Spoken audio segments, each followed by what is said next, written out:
havendo número regimental, declaro aberta a sessão. O secretário procederá à leitura da ata da sessão anterior. Ata da segunda sessão extraordinária realizada em 5 de fevereiro de 2009, presidente do ministro Gilmar Mendes, vice-procurador-geral da República, Dr. Roberto Monteiro Gurgel Santos. Apregoado os seguintes processos: ação direta de constitucionalidade e habeas corpus. Não havendo impugnação, declara a ata aprovada. Sacramen Lúcia, embargos de declaração no agravo regimental na petição 4.131. Embargante Fulgêncio Santos Neto, embargada Arnaldo Esteves Lima, Félix Fischer, Gilson Dipp, Laurita Hilário Vaz, Célia Regina Souza Delgado. Presidente, neste caso, o Ministério Público, Procurador-Geral da República, pediu o arquivamento de uma representação que tinha sido feita contra esses 5 ministros do Superior Tribunal, argumentando que não havia base empírica. Negou-se segmento, ele agravou, o plenário confirmou que o pedido de arquivamento, neste caso, é indeclinável pelo tribunal. Ele agora embarga, afirmando que teria havido, por parte do plenário, uma decisão omissa, corporativista, infundada, injusta, dolosa, abusiva, arbitrária, etc. Enfim, não há nenhuma das condições para os embargos e eu estou rejeitando os embargos. Senhores ministros, não há objeção. Rejeitados os embargos. Da relatoria do ministro Ricardo Lewandowski, que chama o recurso extraordinário 572.052. Recorrente Fundação Nacional de Saúde, FUNASA, recorrido Carmesita Barbosa de Melo Lima. Este é um caso com repercussão geral reconhecida. Vocês têm a palavra.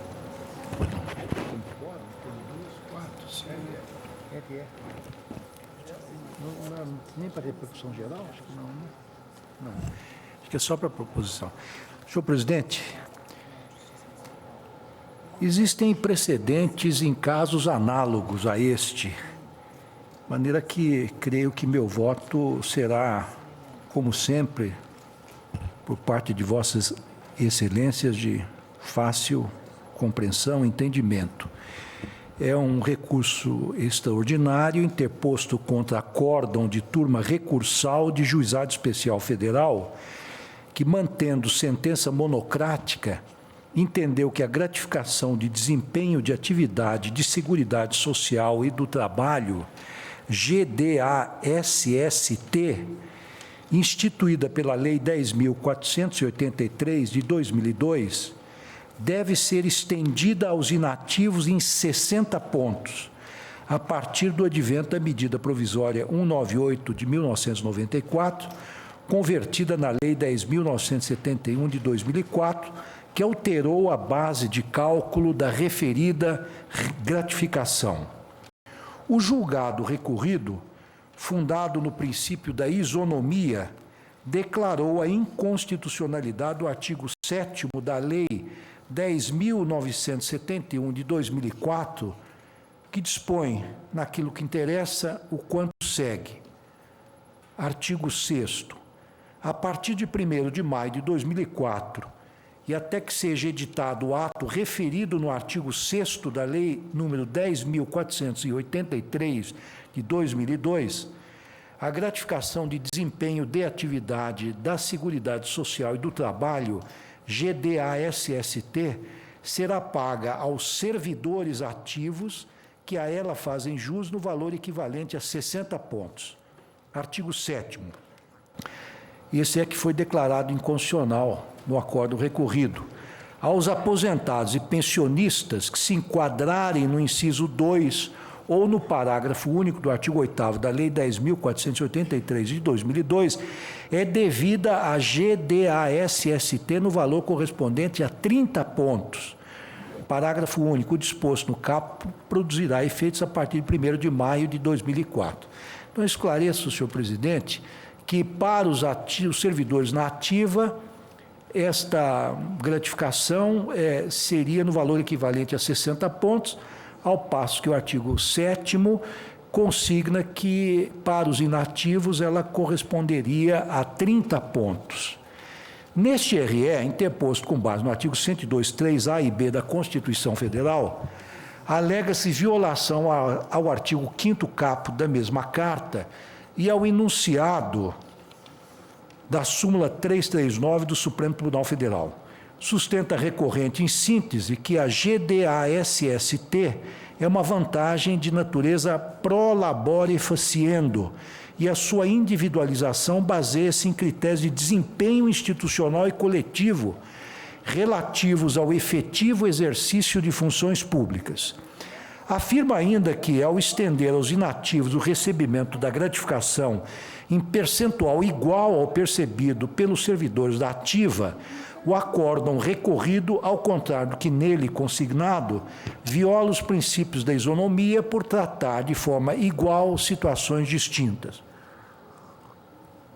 Assenta também que o legislador contemplou os servidores ativos com parte invariável da GDASST por mera liberalidade. Postula, ao final, o provimento do recurso com a reforma do acórdão recorrido, de maneira que seja reconhecida a constitucionalidade do artigo 7º da Lei 10.971, de 2004, e julgado improcedente o pedido originalmente formulado, para que os servidores inativos percebam a GDASST com base na mesma pontuação a que fazem jus os servidores em atividade. Então, essa é a questão que se discute aqui. As contrarrazões foram encartadas as folhas tais. Eu submeti em 4/4/2008 à Corte manifestação no sentido da existência da repercussão geral do tema, constitucional debatido nos autos, e esta manifestação foi por ela acolhida. O Ministério Público, em parecer de folhas tais, subscrito pelo Subprocurador-Geral da República, Walter de Castro Matias Neto, invocando precedente consubstanciado no RE 476279 do Distrito Federal, sendo relator ministro Sepúlveda, pertence, e no RE 476390 de Minas Gerais, sendo relator ministro Gilmar Mendes, opinou pelo desprovimento do recurso, que é exatamente o recurso da Fundação Nacional da Saúde, FUNASA. E esse é o relatório, senhor presidente. Pela recorrente, Fundação Nacional de Saúde, FUNASA, falará a doutora Indira Ernesto Silva Quaresma. Com a palavra. Excelentíssimo senhor presidente, excelentíssimos senhores ministros, excelentíssimo senhor Procurador-Geral da República, boa tarde.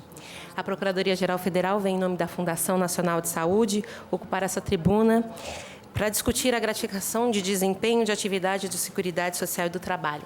Na verdade, são as alterações trazidas pela Lei 10.971, de 25 de novembro de 2004, que estão sendo questionadas no presente recurso e nos outros tantos milhares de recursos do mesmo jaez. As ações pedem a declaração de inconstitucionalidade do artigo 7º da Lei 10.971, e somente ele, para que, com base no princípio da isonomia do artigo 5º caput da Constituição, os servidores inativos recebam a gratificação no mesmo valor que os servidores ativos, cuja regulamentação está no artigo 6º. A GDAST, como nós chamamos no Executivo, ela foi instituída pela Lei 10.483 e sua sistemática ela é simples. A gratificação é definida através de pontuação, cada ponto tem seu valor pecuniário, definido de acordo com o nível do servidor. O máximo de pontos a que o servidor pode alcançar é 100, o mínimo 10. E a distribuição dos pontos é atribuída a cada servidor observando o desempenho institucional e coletivo dos servidores.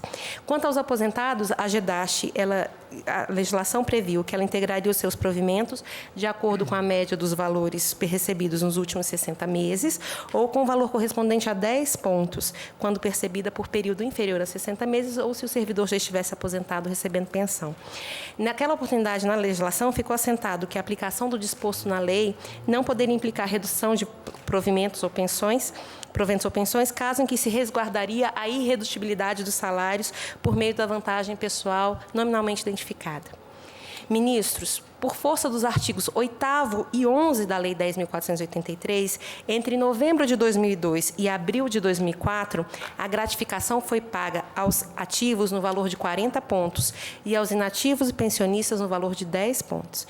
Em novembro de 2004, com a conversão da medida provisória 198 na Lei 10.971, houve um pequeno ajuste na sistemática da GDAST, e aí o artigo 6º passou a determinar que A GEDAST seria paga aos servidores ativos em 60 pontos e o artigo 7º determinou que os pensionistas e aposentados receberiam a GEDAST no valor de 30 pontos. Na mesma data, 1º de maio de 2004. Os juizados federais especiais e as suas turmas recursais, eles vêm concedendo aos aposentados e pensionistas a GEDAST no valor de 60 pontos, tal como servidores da ativa, com base no suposto malferimento ao artigo 5º caput da Constituição. Bom, a Lei 10.971 foi objeto de apreciação por essa Corte quando do julgamento emblemático da GEDATA, gratificação de desempenho de atividade técnico-administrativa. Como a comparação entre a GEDAST e a GEDATA é quase inevitável, eu peço aos ministros paciência para me acompanharem uma breve releitura de um dos fundamentos do julgamento sobre a GEDATA. Resumidamente, agora falo da GEDATA. A GEDATA foi instituída em 2002, mesma sistemática da GEDAST, mínimo de 10, máximo de 100 pontos, com uma regra de transição até que fosse editado o ato regulamentador.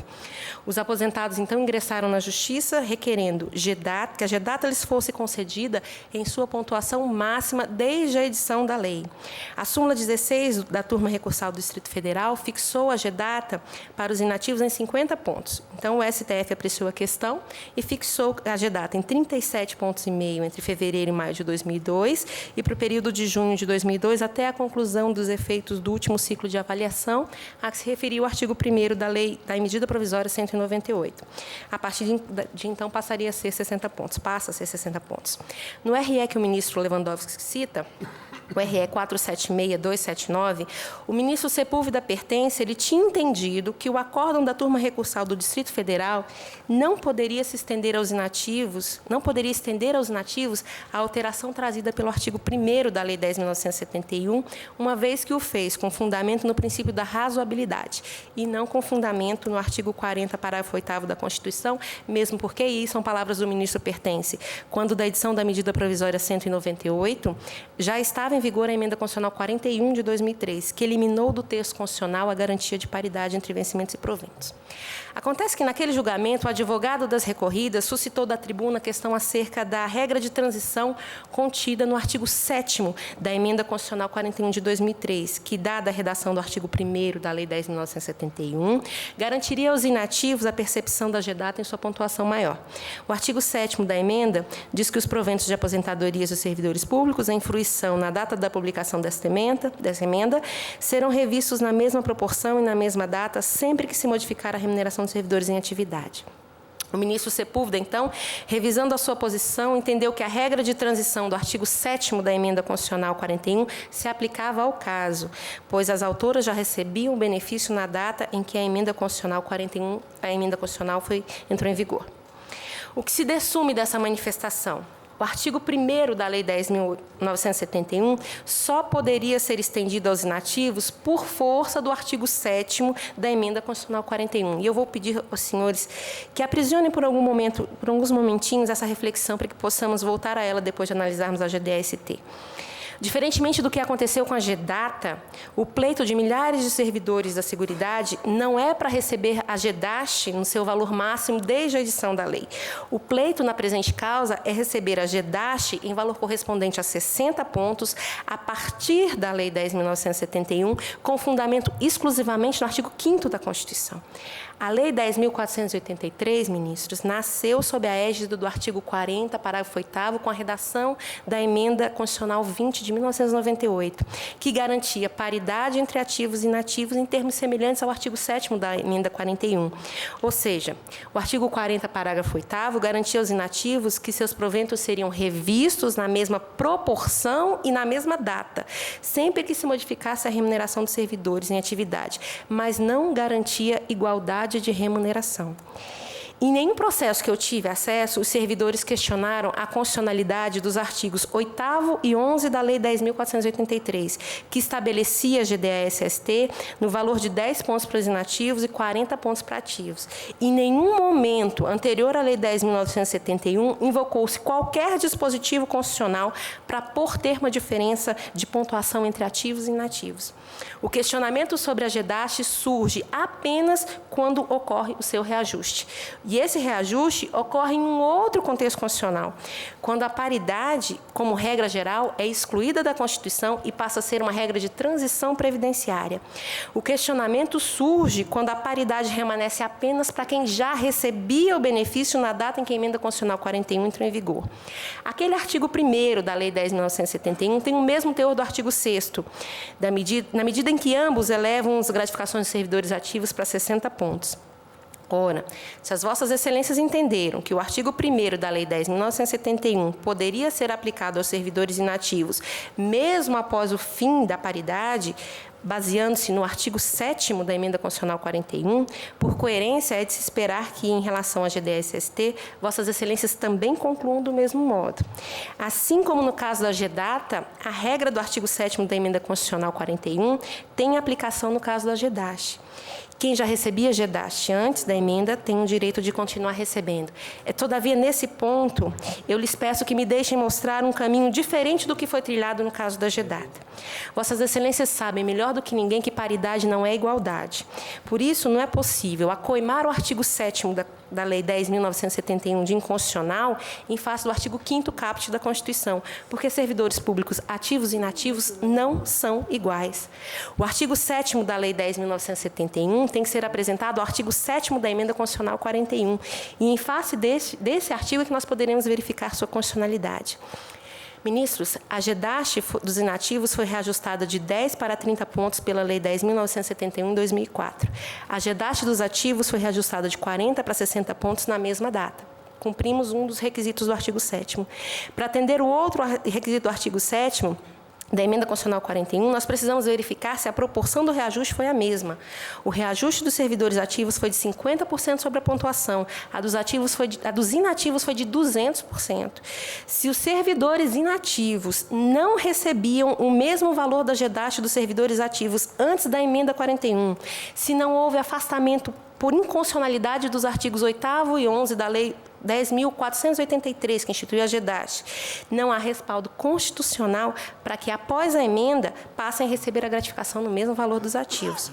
A regra de transição do artigo 7º da Emenda Constitucional não visa premiar o servidor inativo, mas apenas lhe garantir aquilo que ele já conquistou. E, no caso, em tela, os servidores conquistaram uma gratificação que, desde o início, era diferente, independentemente de regulamentação. Não havia, sob o palio da Emenda Constitucional 20 de 98, nem há, sob a regra da nova transição da Emenda Constitucional 41, garantia de igualdade de remuneração e sim reajustes na mesma proporção e data. No caso da GEDAST, o reajuste para os inativos foi em percentual proporcionalmente superior ao reajuste dos ativos e em números absolutos exatamente igual, 20 pontos. Portanto, o artigo 7º da Lei 10.971, ao nosso ver, não é inconstitucional. No caminho que eu convidei vossas excelências para trilharem, eu ouso dizer que a natureza jurídica da gratificação não é relevante e a aplicação do artigo 7º da Emenda Constitucional 41 não leva ao igualamento da gratificação de ativos e inativos, mas sim à verificação de cumprimento da manutenção da proporcionalidade. Caros ministros, a FUNASA acredita que vossas excelências lançarão um novo olhar sobre a questão da gratificação de servidores, trilharão um outro caminho, principalmente levando em conta a distinção entre o que se julgou no caso da GEDATA e o que se está julgando agora.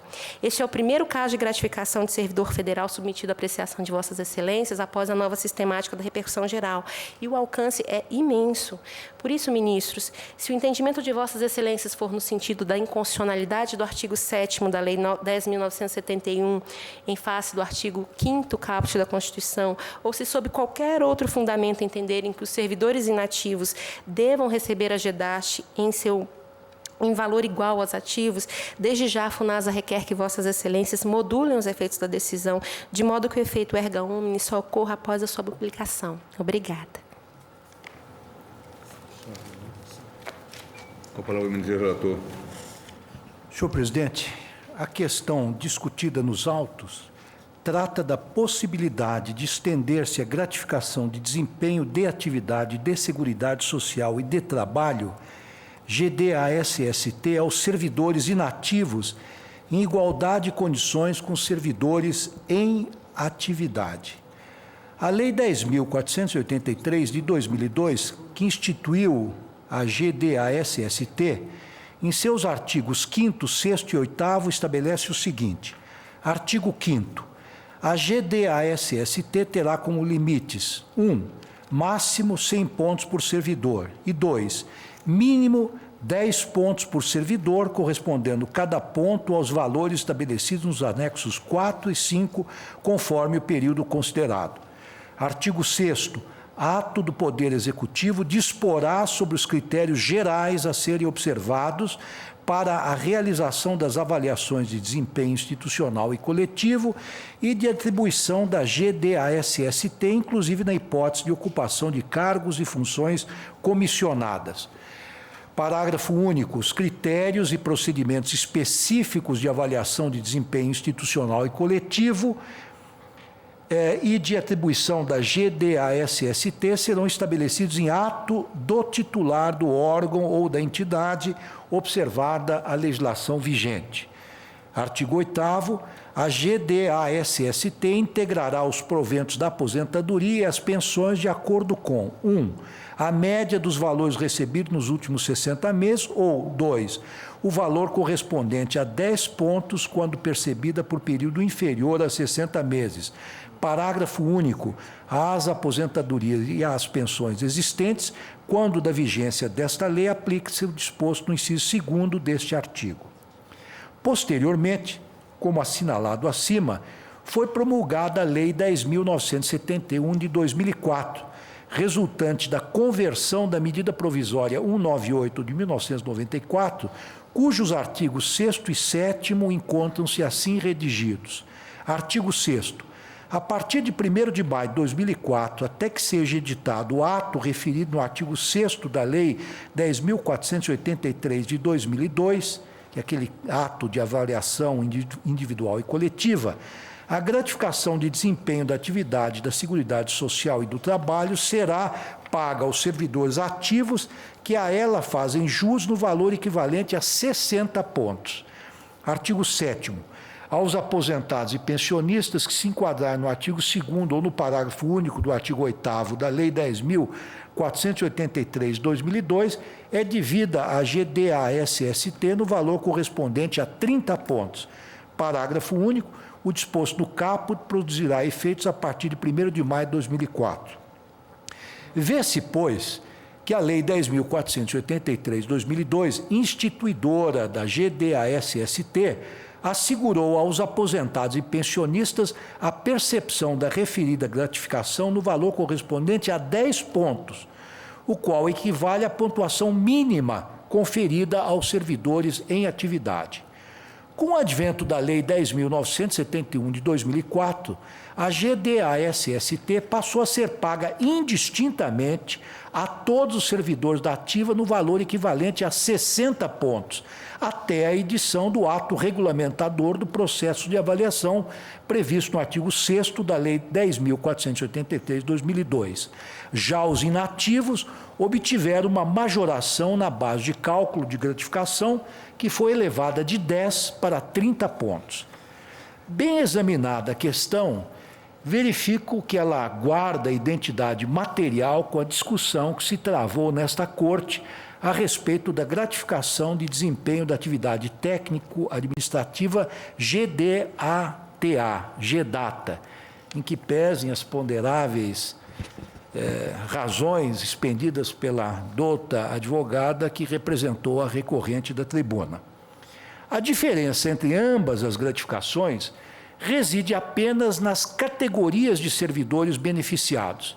Enquanto a GDATA configura uma gratificação de ampla abrangência, que atinge um grande número de servidores pertencentes a diversos órgãos do governo federal, além de incluir os que trabalham nas autarquias e empresas públicas, a GDA-SST alcança apenas os servidores que integram a carreira da Seguridade Social e do Trabalho, composta basicamente pelo pessoal dos quadros dos Ministérios da Saúde, da Previdência e Assistência Social, do Trabalho e Emprego e ainda da Fundação Nacional de Saúde, FUNASA.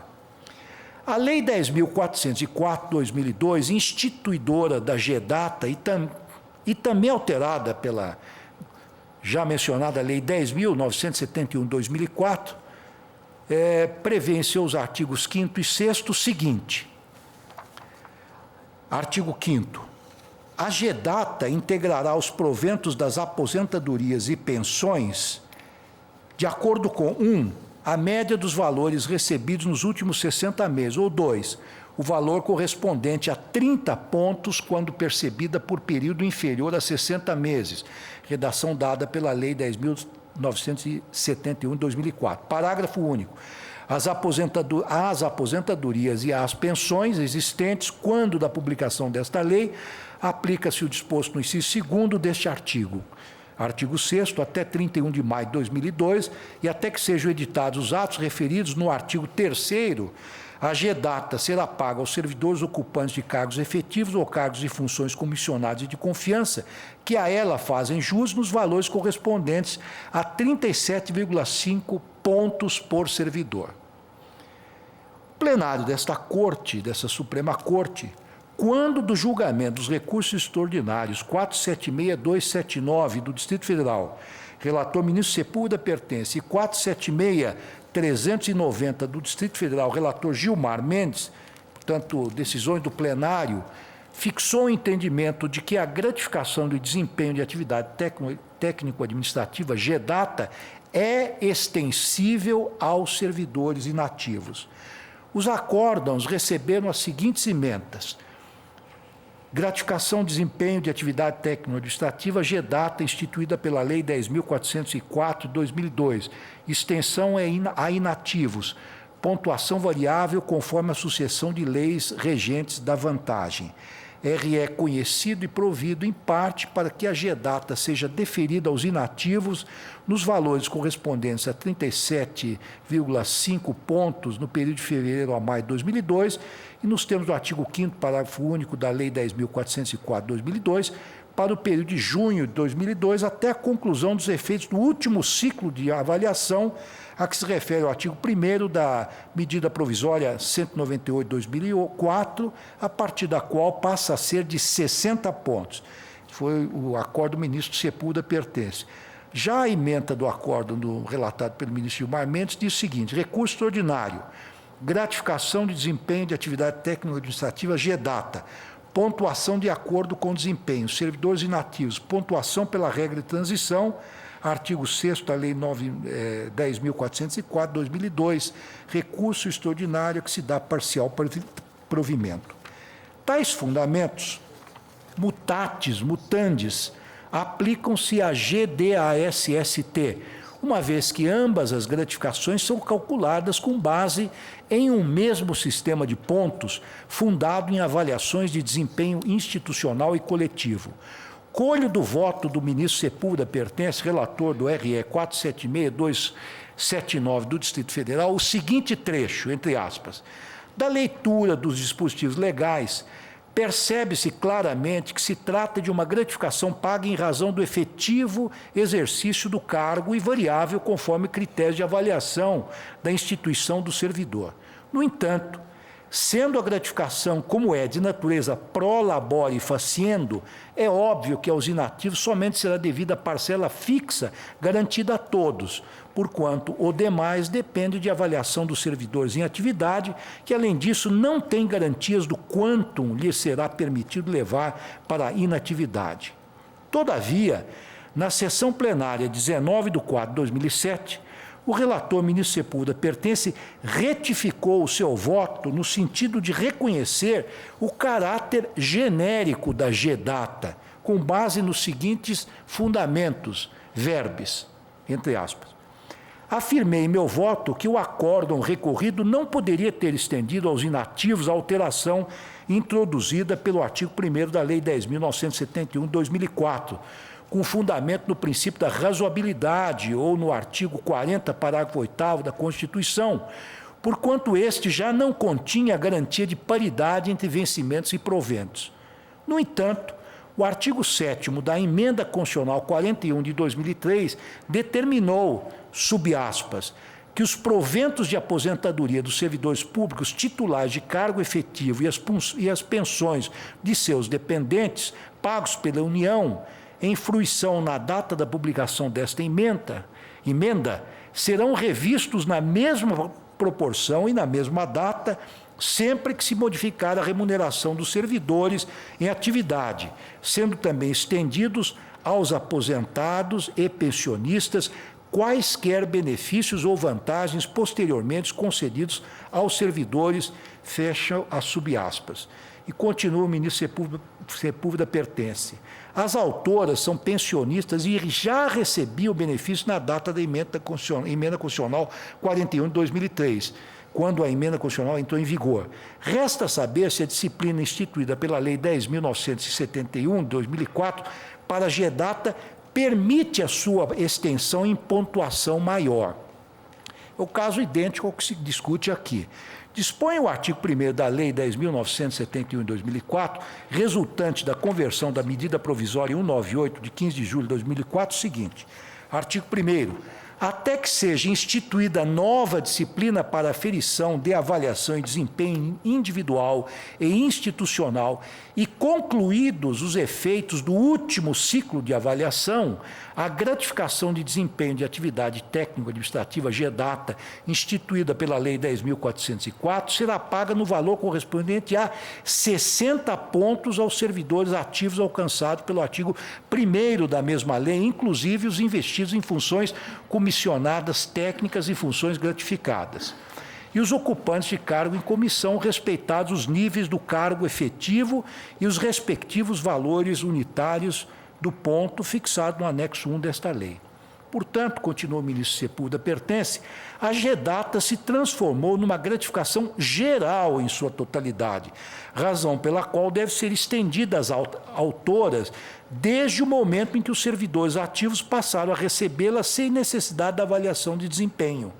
Com essas considerações complementares, retifico o meu voto para conhecer do recurso extraordinário e dar-lhe parcial provimento para que a GEDATA seja deferida aos inativos nos valores correspondentes a 37,5 pontos no período de fevereiro a maio de 2002 e nos termos do artigo 5º, parágrafo único da Lei 10.404, para o período de junho de 2002 até a conclusão dos efeitos do último ciclo de avaliação a que se refere o artigo 1º da medida provisória 198, a partir da qual passa a ser de 60 pontos. É o meu voto. Naquela ocasião, ao acompanhar o relator, eu consignei o seguinte no meu voto oral, entre aspas: senhora presidente, estou inteiramente de acordo com o relator. Entendi bem o voto de sua excelência, que realmente divide a percepção dessa gratificação em 3 diferentes momentos. Primeiro, ela é paga de acordo com o artigo 6º da Lei 10.404. Depois, paga-se o valor correspondente a 10 pontos estabelecido no artigo 5º. Em seguida, após a emenda constitucional 41, aplica-se o artigo 1º da Lei 10.971, que são exatamente os 60 pontos. E assim eu me pronunciei naquela ocasião. Portanto, para caracterizar a natureza pro labore faciendo da gratificação, necessário se faz a norma da edição regulamentadora que viabilize as avaliações de desempenho. Sem a aferição no desempenho, a gratificação adquire um caráter de generalidade que determina a sua extensão aos servidores inativos.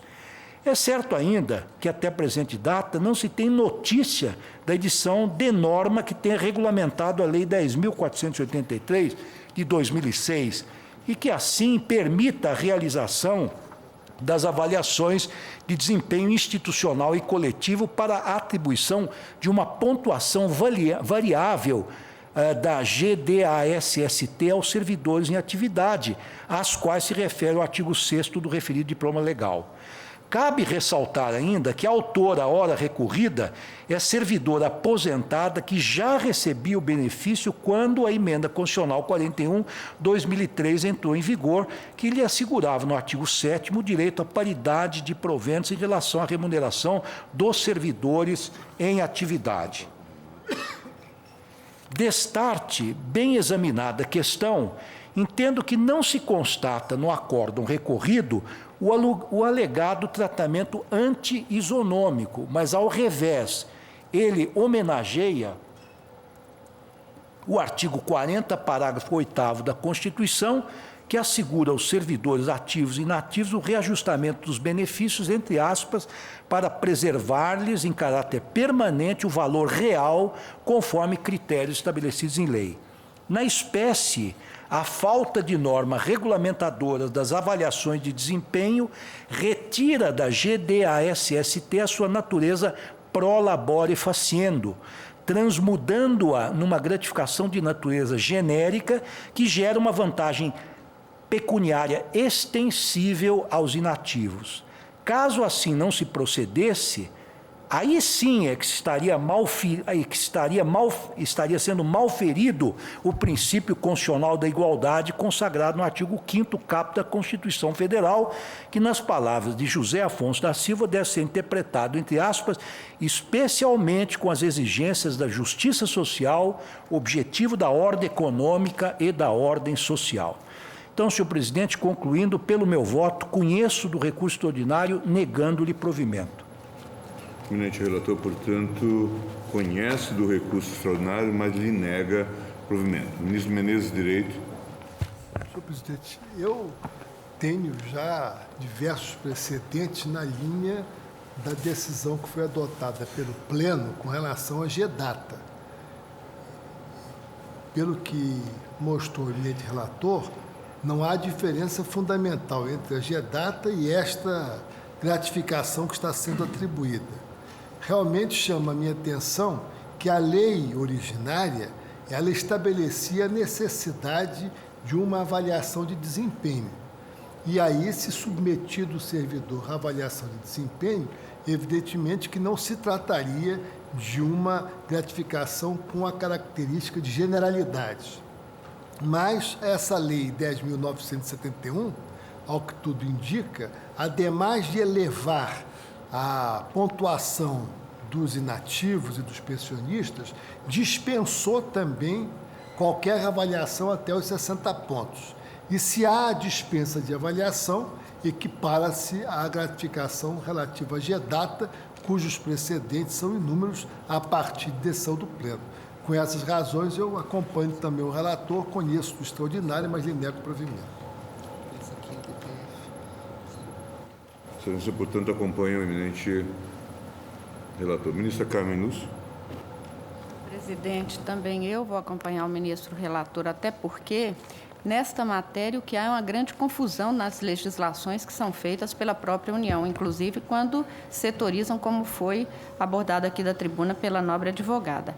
Porém, os fundamentos que foram apresentados fazem com que houve, na verdade, uma generalização, ou se tornou genérica, na medida em que a lei fixou parâmetros que não têm como ser desigualadas, a não ser rompendo, como disse o ministro Lewandowski, o critério estabelecido e que tem que ser estendido a todos, inclusive aos inativos. Por essa razão, também eu acompanho na linha de uma jurisprudência que é muito antiga. Até me estranha o pedido agora que foi feito da tribuna de modulação de efeitos, porque esta decisão, se for nessa linha, será exatamente na esteira do que é a jurisprudência do Supremo. Então, não há nenhuma novidade, não colhe nenhuma novidade para a sociedade, muito menos para os servidores. Eu acompanho o relator, presidente. Ministro Eros Grau. Eu acompanho o relator também. Joaquim Barbosa. Carlos Brito. Senhor presidente, quando do julgamento do RE 476279, referido pelo ministro Lewandowski, ainda há pouco, no qual se discutia a natureza jurídica do GEDATA, efetivamente, a mesma discussão veio à baila, lembrou o ministro Carlos Alberto Menezes Direito. Na oportunidade, eu me pronunciei pela seguinte forma: trata-se de gratificação que densifica o princípio da eficiência administrativa, porque não pode haver administração eficiente sem servidores profissionalizados, estimulados, bem remunerados. Porém, Sua Excelência demonstrou, e é o caso, que em 2 determinados momentos essa gratificação de desempenho perdeu o seu caráter pro labore faciendo, decaiu dele para se transmutar numa remuneração, numa gratificação genérica, e gratificação genérica pelo só exercício do cargo. tendo por fato gerador o título de percepção, título jurídico de percepção, o singelo exercício do cargo. Ora, essa transmutação de natureza jurídica confere aos aposentados e pensionistas o direito à igual percepção. A extensibilidade aí decorre do parágrafo 8º do artigo 40 da Constituição, como bem lembrado pelo ministro Lewandowski. E antes decorria do parágrafo 4º do artigo 40 da mesma Constituição Federal. Nessa medida, portanto, de gratificação de desempenho, o GEDACIT ou a GEDACIT só tem o nome, porque efetivamente não há mais pontos variáveis segundo o grau de desempenho do servidor. Aliás, a experiência mostra que, não raras vezes, os estados, o Distrito Federal, os municípios e a própria União terminam criando gratificações de desempenho sem efetivas condições de operacionalização. Ou seja, o próprio exercício do cargo inviabiliza, as atribuições do cargo inviabilizam a própria avaliação de desempenho mediante pontos variáveis. É uma tentativa de se fugir da regra constitucional que impõe a revisão geral anual. Para fugir dessa regra e assim deixar do lado de fora os aposentados, o poder público muitas vezes artificializa a instituição dessas gratificações e mais adiante se vê a braços com dificuldade da operacionalização, dando no que aconteceu com esta aqui, a suspensão da própria avaliação de desempenho. Ora, nessa medida, o ministro Lewandowski está forrado de razões como de hábito e eu acompanho Sua Excelência, conheço do RE para negar-lhe provimento. Ministro César Peluso. Senhor presidente, se bem apreendi a questão, o tribunal se sente autorizado a interpretar a legislação infraconstitucional porque o acordo recorrido declarou a inconstitucionalidade do artigo 7º da lei. Não fora isso, a mim me parece que, salvo arguição específica no recurso extraordinário, com os requisitos de pré-questionamento, etc., o tribunal não estaria autorizado a incursionar profundamente, como tem feito, sobre as características dessas gratificações perante a lei que as cria e conforme. Por quê? Porque, na verdade, abstraída a questão de constitucionalidade, o tribunal estaria a exercer a competência que é exclusiva dos tribunais inferiores, porque estaria a examinar e, como primeiro passo metodológico para a solução da causa, a interpretar a legislação local, seja ela de âmbito estadual, seja ela de âmbito federal, no recurso extraordinário. Como se trata aqui de arguição, ou melhor, de decretação pelo Tribunal ACO da inconstitucionalidade do artigo 7º, me parece que, então, está justificada a tarefa que se propôs à Corte de examinar o sentido da lei. Diante disso, senhor presidente, me assaltou a seguinte dúvida. Ou nós temos, e por isso eu gostaria de esclarecimento do eminente relator, ou nós temos, a partir de agora, um quadro fechado em que esta gratificação se transformou numa gratificação de caráter geral e de caráter permanente, e como tal, devida também nos mesmos termos para os inativos desde o início de sua vigência e indefinidamente enquanto essa lei continue a viger, ou subsiste o disposto no artigo 6º, que autoriza o Poder Executivo a regulamentar os critérios de avaliação. E, neste caso, sobrevindo este regulamento do Poder Executivo, que disciplina a avaliação, a partir daí nós temos uma gratificação de caráter específico. E, a partir daí, nós não podíamos dizer que o artigo 7º seja inconstitucional. o artigo 6º prevalece? Bem, na minha opinião, ele prevalece até o momento em que esse ato seja baixado, porque se o... Sim, mas isso que eu gostaria de deixar claro, então, no julgamento. Isto é, nós reconhecemos que o artigo 7º não pode ser aplicado enquanto não sobrevenha o regulamento previsto do artigo 6º. Perfeito. Exatamente.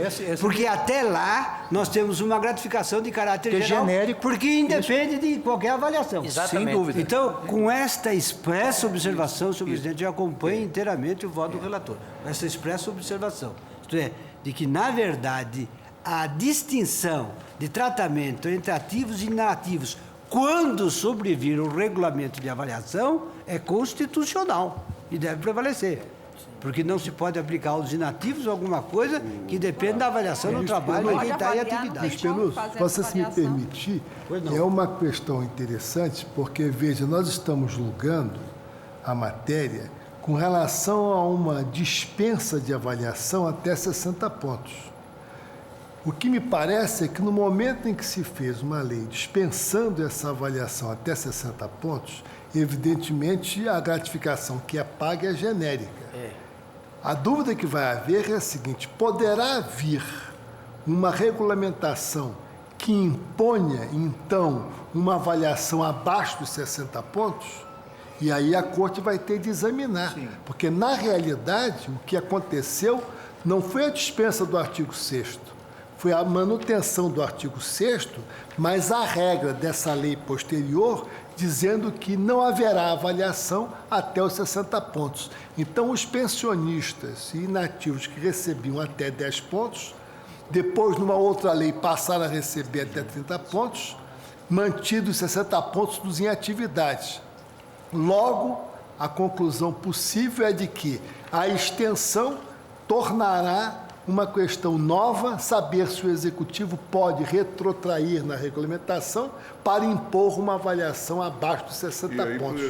E aí podem ocorrer várias situações específicas. Então, o que nós estamos julgando expressamente é dizer que, havendo a dispensa da avaliação até os 60 pontos, essa dispensa de avaliação configura uma generalidade. E, configurando generalidade, deve ser estendida aos pensionistas. Isso, evidentemente, será um problema que nós temos que examinar diante do regulamento. Mas nada impede que, sem ferir direitos adquiridos e sem reduzir vencimentos, este regulamento estabeleça os critérios de avaliação de 60 para 100 pontos. De 60 para 100. Por isso é que... E eu tenho insistido, eu insisti muito nesse ponto, porque ontem, na segunda turma, nós revimos a nossa posição, o ministro Joaquim Barbosa... se recorda bem, a eminente ministra Carmen Ingresse não estava presente, nós fixamos a posição de que, para evitar algumas decisões divergentes sobre isso, que o tribunal não está, em princípio, autorizado a examinar a legislação infraconstitucional, seja de âmbito estadual, seja de âmbito federal, a respeito da natureza das gratificações. Porque a natureza das gratificações vem da natureza e dos termos da disciplina legal infraconstitucional. O tribunal só pode examinar essas legislações quando o tribunal, por exemplo, reconhecendo que a gratificação é geral, não aplica aos inativos, ou quando reconhece que é específica e aplica. Porque nesses dois casos, ela ofenderia o artigo 40, parágrafo tal. Nos outros casos, o tribunal não tem que se preocupar. Bem, mas pode correr o risco de decisões contraditórias. No âmbito estadual, há a uniformização de jurisprudência. No âmbito federal, o recurso especial. É como eu voto. O problema que vai se colocar aqui, ou que se pode colocar aqui, é se nesta regulamentação houver uma redução para os patamares agora do artigo 7º. Originário. Né? Então, nós estaremos numa contradição com a... Mas por isso que eu fiz ressalva de que, sem prejuízo de direitos adquiridos e sem prejuízo de manutenção do valor integral de remunerações. Não, eu digo porque a rigor com esse argumento cairia por terra a inconstitucionalidade do artigo 7º. Porque o problema só se tem colocado, e eu já fui relator de um caso, pelo menos, porque a administração, na verdade, aqui acaba fazendo um jogo para a redução, quer dizer, a legislação acaba fazendo um jogo para a redução da vantagem que é concedida aos aposentados. Muito provavelmente o propósito é ter como patamar efetivo, verdadeiro, este dos 60 pontos. Mas se dá, então, se dão esses 30 pontos para os aposentados. Muito provavelmente, tanto é que não veio regulamentação nenhuma, nós estamos falando de uma lei de 2004. Né? Passados 5 anos, não houve nenhuma regulamentação. Porque em outros casos que nós tivemos, eu me lembro, houve a seguinte situação. Tivemos a fixação de um patamar mínimo e um máximo. Então, o tribunal entendeu que aquele mínimo era de se deferir também aos aposentados, claro, porque eles não estavam mais sujeitos a uma avaliação. Portanto, a extensão se dava naquele patamar. Só que agora nós temos uma situação diversa, porque a rigor se fixa um quantum mínimo para os aposentados, se fixa um quantum intermediário, que não é o dos 10 pontos, que é afirmado aqui, mas de 60 pontos. E muito provavelmente foi essa a opção, até porque, do contrário, haveria problemas sérios de negociação salarial, redução de salários e tudo o mais a realidade que se impõe.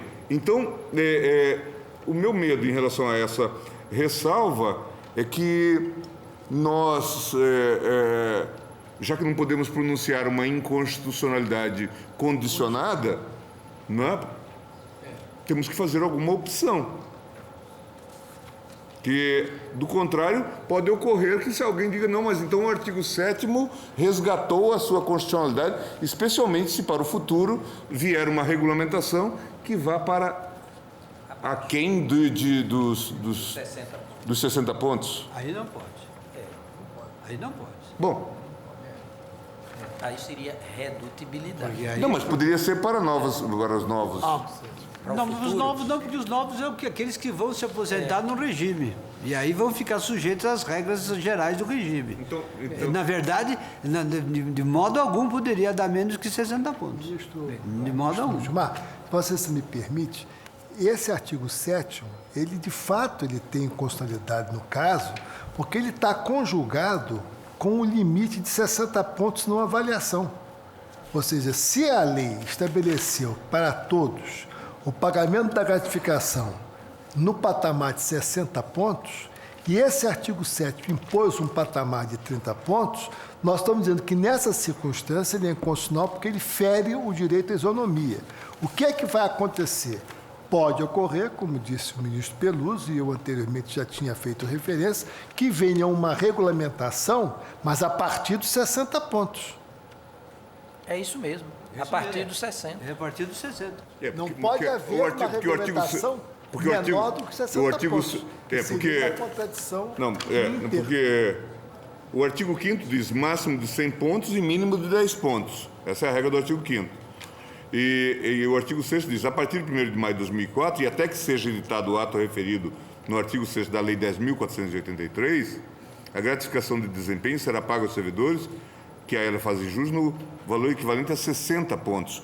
Portanto, em tese, a lei admite que se possa proceder aquém deste limite, até o limite dos 10 pontos, que é realmente o piso aqui. Eu entendo que o que está à espera de regulamentação é esse patamar superior, além dos 60 pontos. Entre 60 e 100 pontos. Isso, entre 60 então, o artigo 5º que colocou o piso em 10 pontos terá... Veja, portanto, que... exauriu sua eficácia, uma coisa assim. Criou-se um quadro... Na verdade, o artigo 5º, inciso 2, que assegurou os 10 pontos, está revogado. Exauriu na sua verdade, eficácia. Está revogado. Está revogado.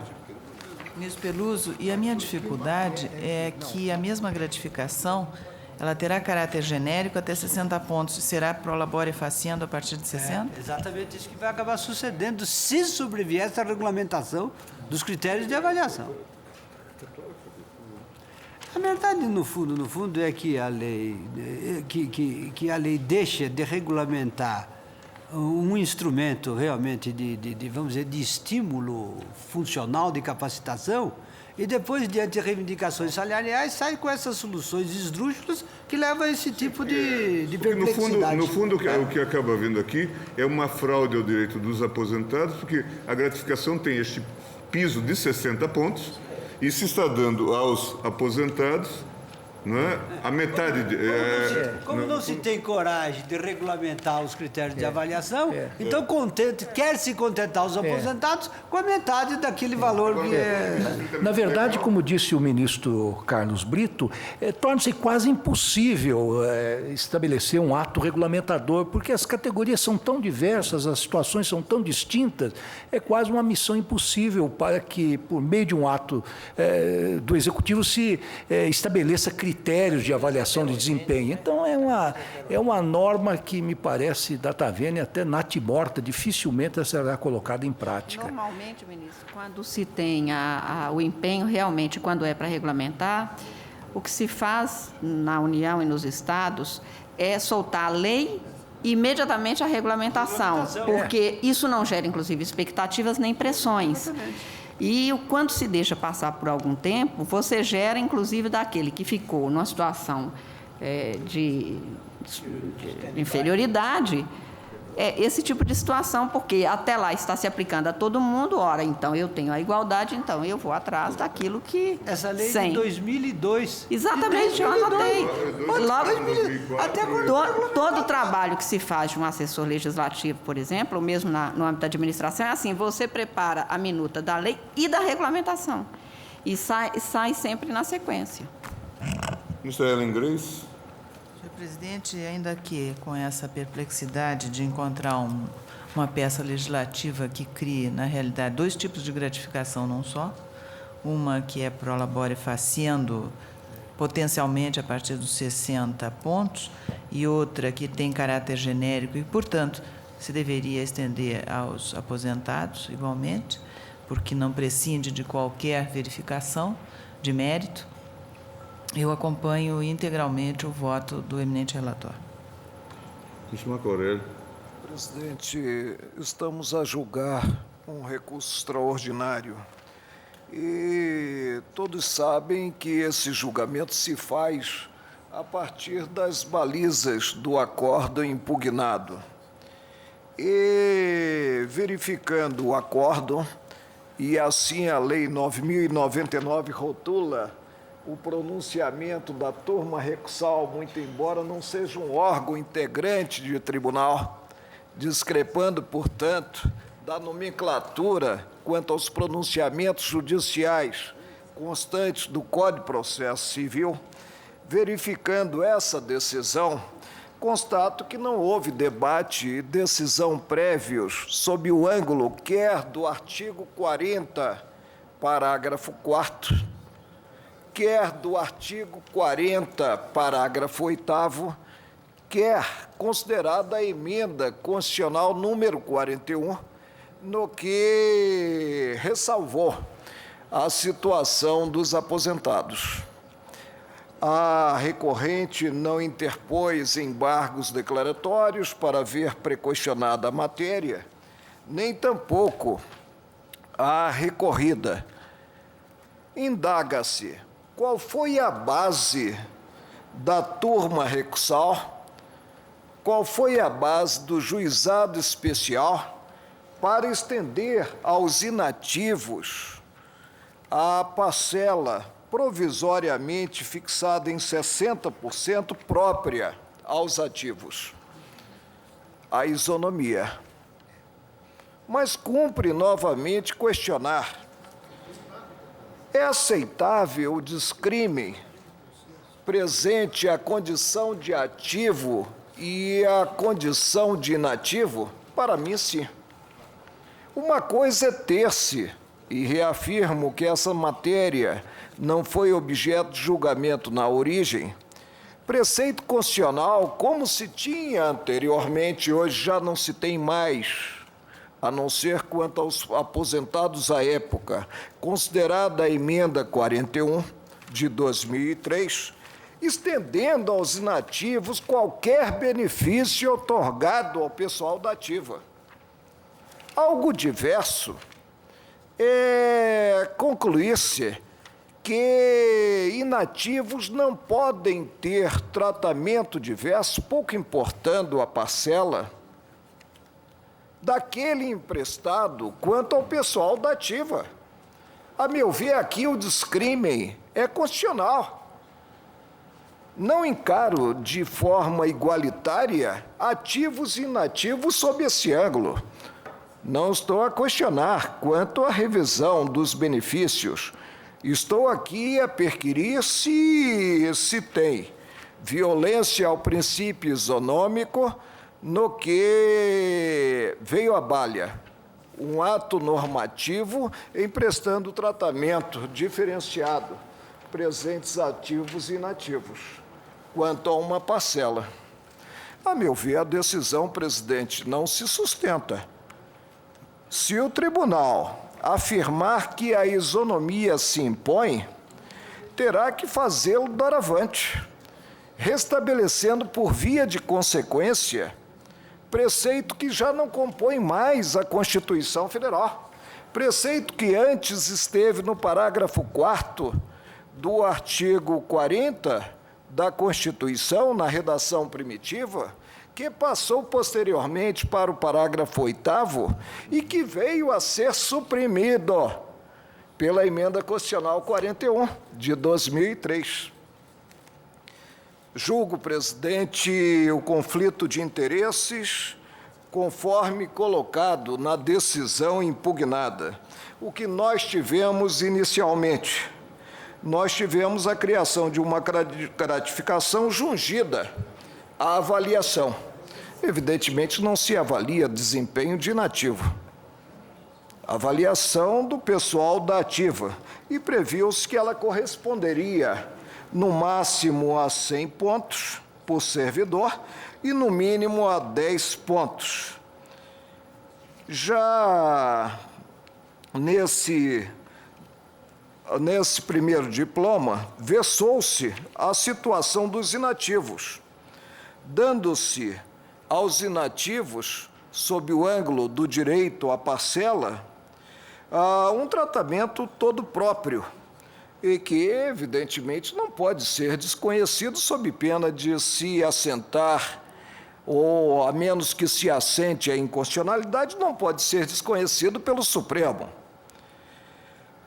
É certo que, posteriormente, abandonando de forma precária, temporária, muito embora isso já esteja projetado no tempo por mais de 6 anos, posteriormente se previu um piso para a percepção independentemente de avaliação do desempenho dos servidores.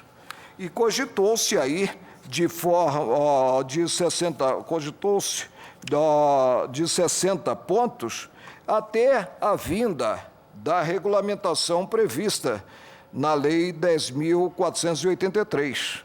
Mas esse novo diploma, reconhecendo que para mim é constitucional, a diferença substancial entre pessoal da ativa e pessoal da inativa, diferença agasalhada quando da edição da Emenda Constitucional número 41, esse mesmo diploma previu que os inativos não teriam os 60%, que os inativos teriam 30%. Indaga-se, essa previsão vulnera o princípio isonômico, o princípio democrático da isonomia? A resposta para mim é desenganadamente negativa, sob pena de doravante termos que glosar toda a situação concreta. E não me refiro aqui à reposição do poder aquisitivo da moeda, que é outra coisa. Toda situação concreta em que o legislador outorgue ao pessoal da ativa uma certa parcela e não faça em igualdade de condições quanto aos inativos. Presidente, peço vênia aos colegas para entender que não merece agasalho o sentido dado na origem à isonomia quanto a essa parcela, que, repito, não envolve, pelo menos sob o ângulo da nomenclatura, não envolve reposição do poder aquisitivo da moeda. É um plus remuneratório. Há acento, portanto, que a isonomia não igualiza, sob o ângulo do tratamento, sob o ângulo da outorga de benefícios, ativos e inativos. Provejo o recurso para julgar improcedente o pedido formulado na inicial. Eu também acompanho o relator em relação já com as ressalvas feitas em relação a essas perplexidades, porque, a rigor, nós sabemos que a remuneração dos servidores é composta por essa suposta parcela variável. Se nós entendermos ao longo dos anos que essa parcela pode ser alterada ou até eliminada em relação aos inativos, a despeito dos índices baixos de inflação, é certo que, num curto espaço de tempo, 10, 12 anos, nós vamos ter uma tal decalagem, uma tal defasagem entre inativos e ativos que vai resultar em fraude à Constituição.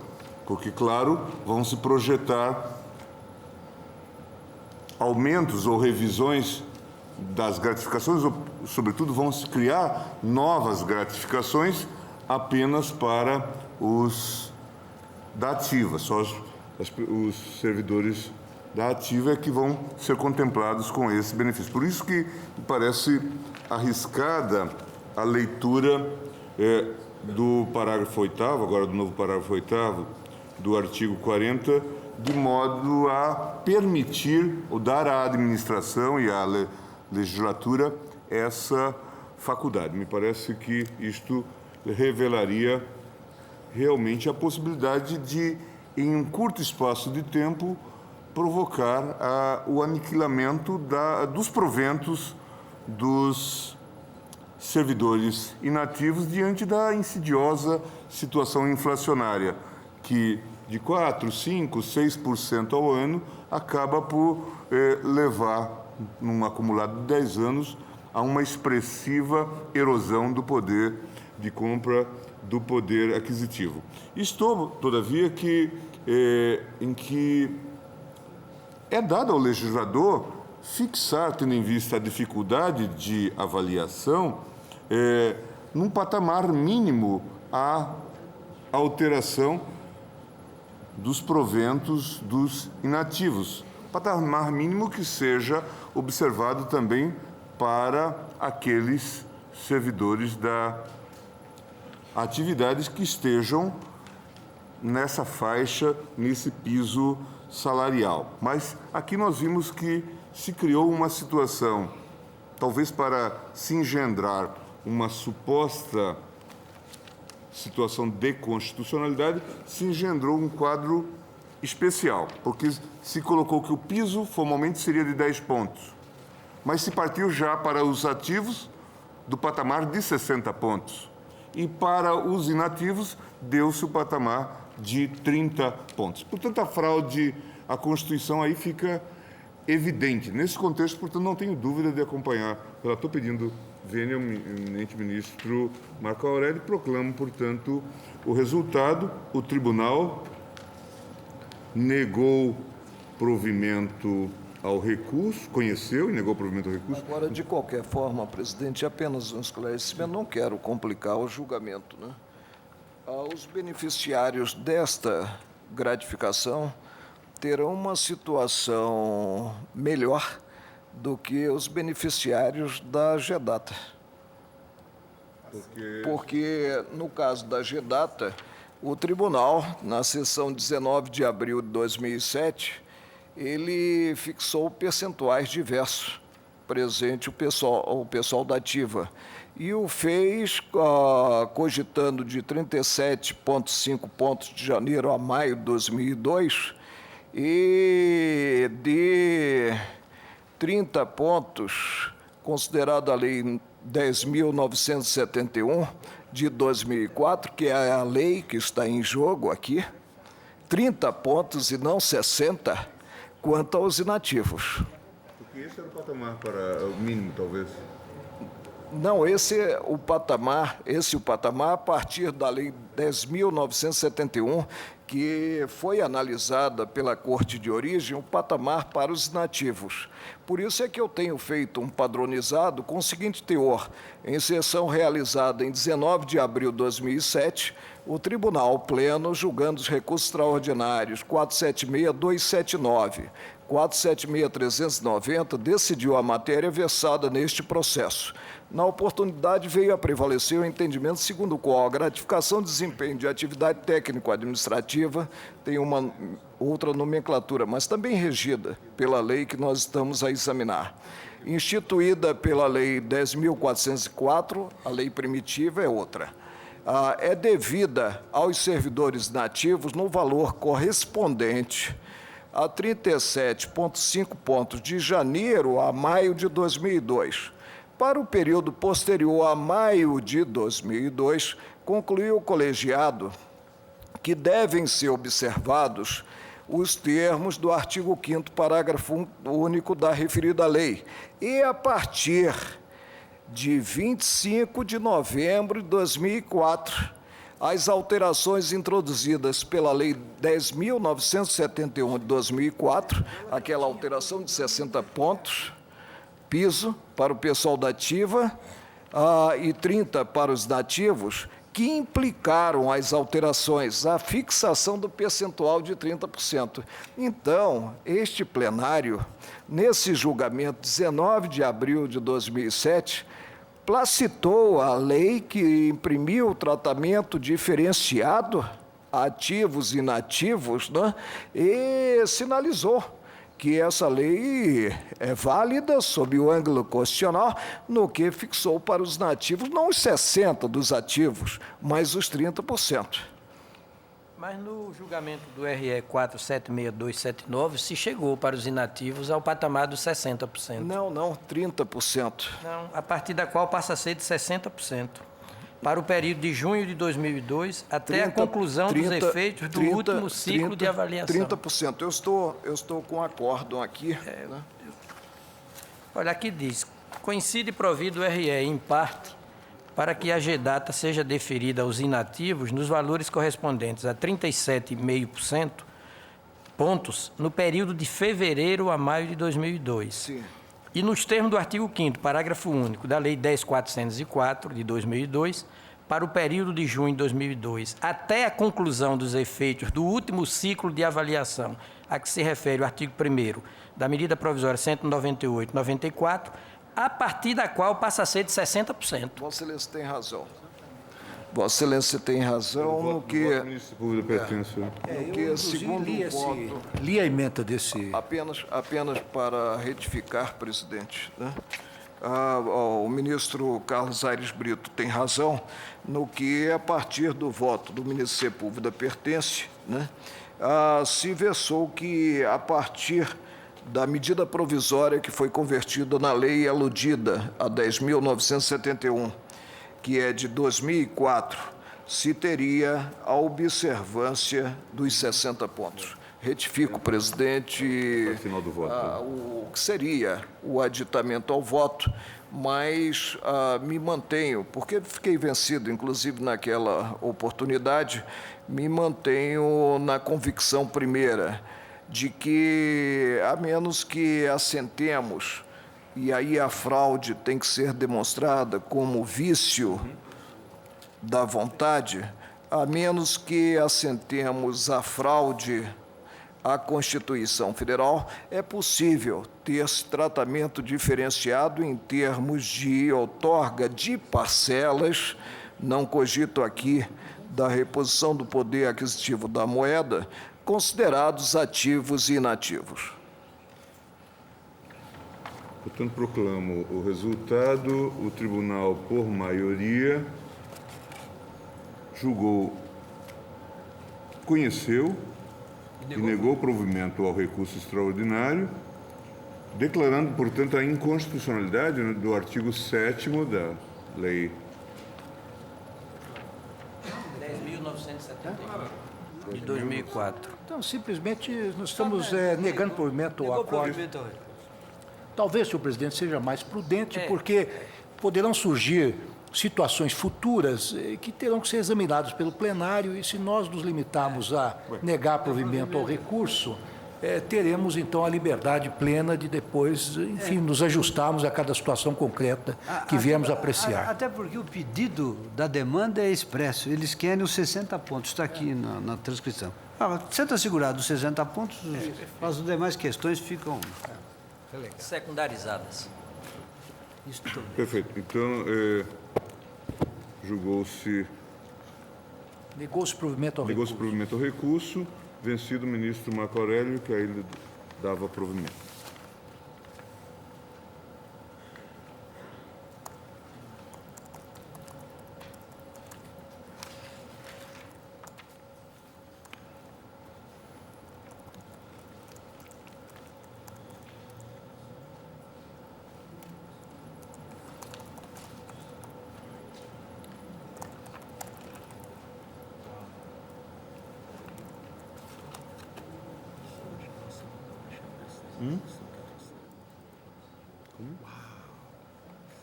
Mas isso não tem que ter. Perderam as meninas. Essa Carmen Lúcia, recurso extraordinário 563.965, recorrente Maria Aurélia Moraes de Paiva, recorrido Estado do Rio Grande do Norte. Haverá sustentação oral. Presidente, antes de iniciar, eu quero de pronto observar que no dia 29 de fevereiro do ano passado, eu submeti esse e outros 15 casos, todos idênticos, à análise de repercussão geral, tendo me manifestado naquela oportunidade pela recusa dos recursos extraordinários, porque esta matéria estaria em consonância absoluta, não apenas com a jurisprudência, mas até com a súmula do Supremo Tribunal. Eu fiquei vencida naquela ocasião, ao argumento de que mesmo quando houvesse pacífica jurisprudência, portanto, não fosse caso de se dar início ao procedimento, deveria ser dado e trazido ao plenário. Posteriormente, o Supremo Tribunal veio adotar aquela tese no julgamento do recurso extraordinário 576.121, relator o ministro Ricardo Lewandowski, que eu estou registrando tão somente porque poder-se arguir, inclusive, em alguma passagem que não seria matéria constitucional, mas passou pela repercussão, inclusive, contra o meu posicionamento. E relato, senhor presidente, que esse recurso extraordinário é interposto contra acórdão do Tribunal de Justiça do Rio Grande do Norte, cujos termos são os seguintes: servidora pública estadual, aposentada, magistério, Lei Complementar Estadual número 203 de 2001, modificação do cálculo de gratificação que passa de percentagem para valor pecuniário, possibilidade e inexistência de redução dos vencimentos, a ausência de infringência ao princípio da irredutibilidade na ocorrência de direito adquirido, a imutabilidade do regime.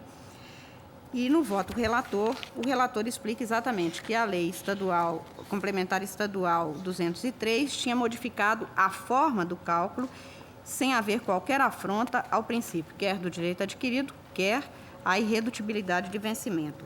A recorrente interpôs recurso extraordinário e desenvolvendo exatamente a preliminar de repercussão geral e, posteriormente, afirmando que a modificação de percentagens para uma única parcela, uma única parte, enfim, um valor único, que teria sido abandonado ou afrontado o direito adquirido. Houve contrarrazões, foi admitido o recurso, como eu disse, na análise de repercussão geral fiquei vencida, foi admitida como repercussão geral esse recurso extraordinário. O Supremo assim concluiu em 20 de março do ano passado. O senhor subprocurador-geral da República, doutor Roberto Monteiro Gurgel, opinou pelo não conhecimento do recurso extraordinário, se conhecido pelo seu não provimento, aduzindo que não está caracterizada a ofensa direta a dispositivos constitucionais. Entretanto, esta matéria, como eu disse, vem sendo cuidada reiteradamente por este Supremo Tribunal. E, no mérito, todavia, o Ministério Público entende que o acórdão recorrido está em perfeita sintonia com a jurisprudência do Supremo. Este é o relatório, senhor presidente. Pelo recorrido, Estado do Rio Grande do Norte, falará o doutor Marconi Medeiros, procurador do Estado. Senhor presidente, senhora relatora, ministra Ellen Grace, senhores ministros, digno representante do Ministério Público, senhoras e senhores. A Procuradoria-Geral do Estado do Rio Grande do Norte ocupa esta tribuna para defender a constitucionalidade da sistemática de cálculos instituída pela Lei Complementar número 203, de 5 de outubro de 2001, relativamente aos proventos não só da recorrente, mas como de todo o extrato do seu funcionalismo público. Peço vênia para ler o que diz o artigo 1º, o artigo 4º e 5º desta lei. Artigo 1º. Os adicionais e gratificações atribuídos aos servidores públicos e aos militares estaduais, ativos e inativos do Poder Executivo, compreendendo a administração direta, autárquica e fundacional, representados e calculados em forma de percentual incidente sobre o vencimento, ficam transformados, com as exceções previstas nesta lei, nos valores pecuniários equivalentes constantes dos contra-cheques relativos ao mês imediatamente anterior ao da publicação da presente lei. E a lei prossegue dizendo o seguinte, no seu artigo 4º, que em nenhuma hipótese haverá redução do valor total da remuneração ou dos proventos atualmente percebidos pelos servidores e pelos militares estaduais, ativos ou inativos, em virtude do disposto da presente lei. E finaliza o artigo 5º dizendo que os valores pecuniários correspondentes aos adicionais e gratificações, cuja forma de cálculo e pagamento foi transformada nos termos do artigo 1º desta lei, poderão ser majorados mediante lei e que os índices de revisão geral da remuneração dos servidores públicos serão obrigatoriamente aplicados aos adicionais e gratificações que passam a ser representados por valores pecuniários nos termos desta lei. Trocando em miúdos, excelências, a lei complementar em foco apenas alterou a sistemática de cálculo da remuneração dos proventos dos seus servidores. A sistemática anterior era, basicamente, constituída pela incidência de percentuais sobre o valor do vencimento base ou do provento base.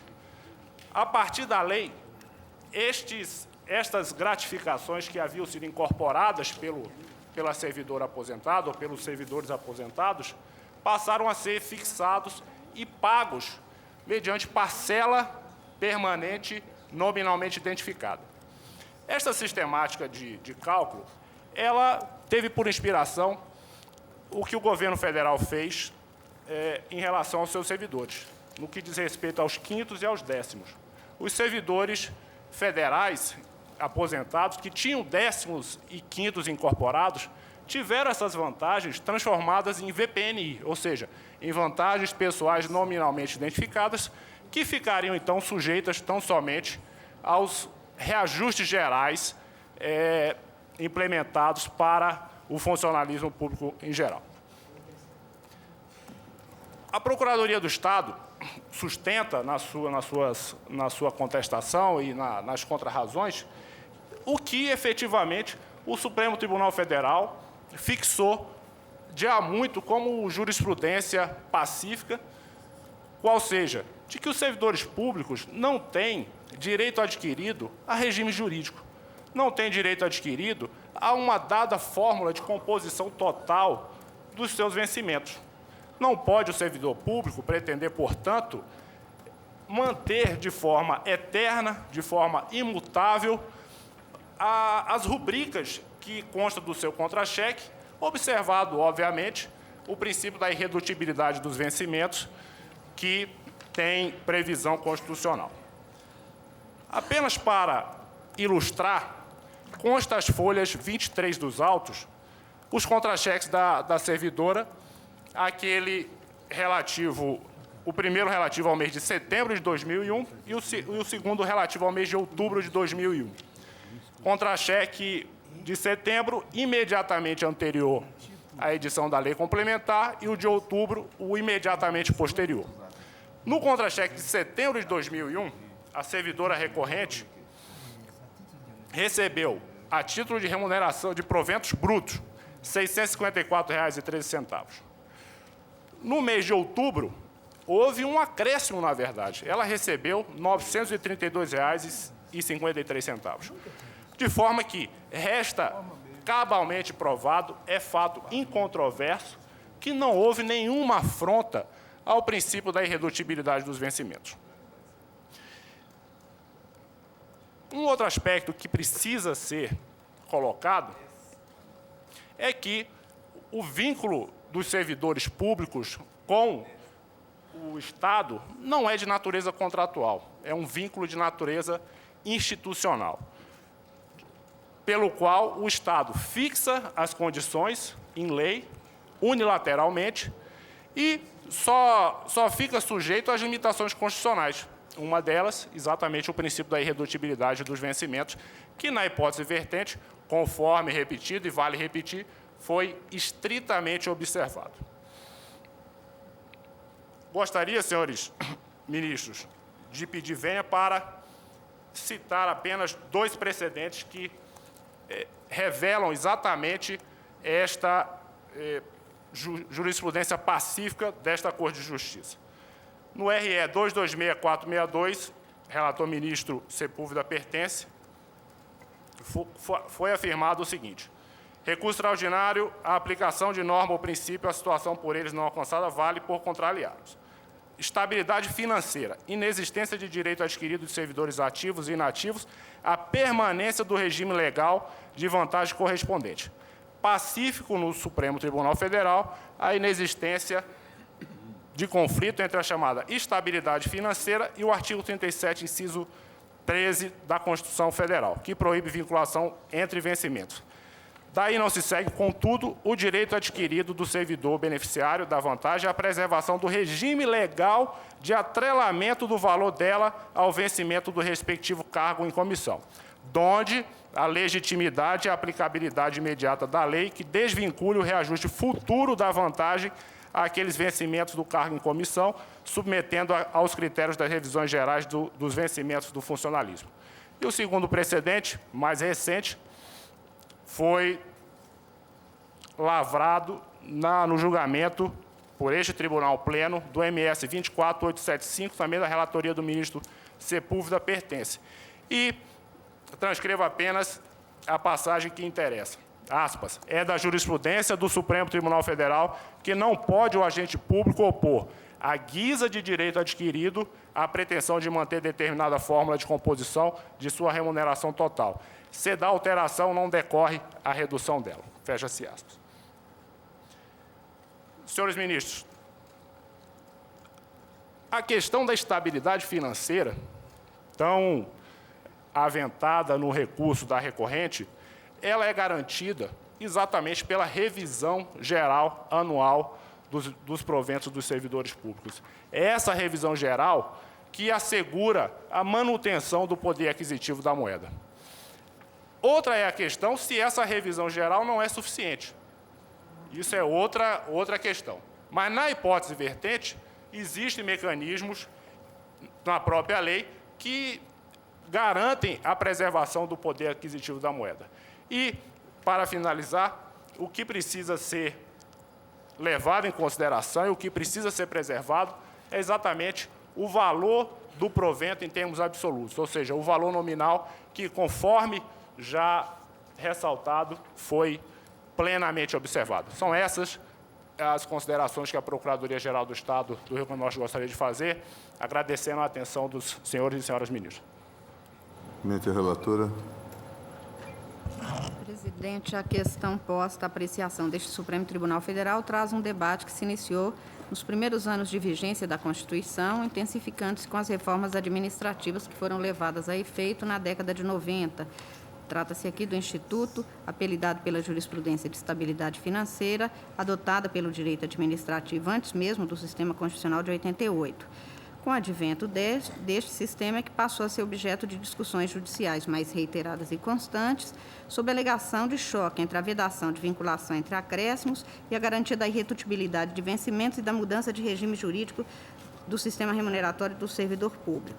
O Supremo já examinou detidamente a estabilidade financeira, tendo em vista todos esses institutos, e eu estou citando no voto a evolução histórica da jurisprudência do Supremo Tribunal, desde o recurso extraordinário 88.896, que é de 90, vou deixar de fazer a leitura, e afirmo, senhor presidente, que esse tipo de, a incorporação de valores correspondentes a título de gratificação pelo servidor público persistiu sendo adotado, mesmo após o advento da Constituição de 1988, e o Supremo o tem considerado plenamente válido. Em julgamento neste Supremo Tribunal, na ação direta de constitucionalidade 1264, de que foi relator o ministro Sepúlveda pertence, ficou estabelecido que o Instituto da denominada estabilidade financeira, que garante a servidora efetiva após determinado tempo de serviço de carga em comissão assemelhada à continuidade da percepção dos vencimentos dele, ou melhor, da diferença entre este e o cargo efetivo, constitui vantagem pessoal, e esta vantagem é legítima e lhe deve ser assegurado plenamente. Esse julgamento foi confirmado em vários outros que eu estou citando. São reiterados também na jurisprudência deste Supremo Tribunal Federal julgamentos relativos a vários estados da federação que dispõem da legislação que optam pela transformação das parcelas incorporadas em vantagem pessoal para transformá-las todas elas no que eu chamo de verdade remuneratória, desde que não haja comprometimento, como foi dito nos autos e aqui repetido na tribuna, da totalidade dos valores, no sentido de não haver redução da remuneração do servidor, não há qualquer afronta aos direitos dos servidores, tal como se deu neste caso em que ele foi preservado. Eu estou citando também, neste sentido, toda a jurisprudência, que é vastíssima.